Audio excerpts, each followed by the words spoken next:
তুফান সিনেমার দুষ্টু কোকিল গানে মাত্র কয়েক সেকেন্ডের পারফরমেন্সে যে ছেলেটি হাজারো দর্শকের মন কেড়ে নিয়েছে, জানাবো সেই ছেলেটির পরিচয় সম্পর্কে। তুফান সিনেমার এই দুষ্টু কোকিল গানটা, এটা তো এখন সবার মুখে মুখে। এই গানে সবার পারফরমেন্স নিয়ে বেশ আলোচনা হচ্ছে, যেখানে মিমি চক্রবর্তীর ডান্স পারফরমেন্স এবং তার গেট আপ খুবই গর্জিয়াস ছিল, যা দর্শকদের দৃষ্টি আকর্ষণ করেছে। তাছাড়া শাকিব খানের লুক এবং এক্সপ্রেশন সবকিছুই ব্যাপক প্রশংসা কুড়িয়েছে। তবে সবকিছুর মধ্যে মাত্র কয়েক সেকেন্ডের এই ছেলেটার পারফরমেন্স বাজিমাত করে দিয়েছে।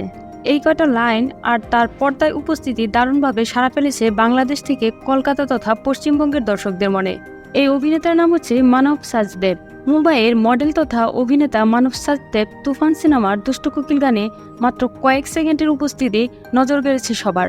এইটুকু সময়ে তার পর্দায় উপস্থিতি এবং তার এক্সপ্রেশনে পাগল হয়েছে অনেকেই। গানের তার অংশটুকু শেয়ার হচ্ছে প্রচুর পরিমাণ, রিলস এবং টিকটকে প্রচুর ভিডিও তৈরি হচ্ছে।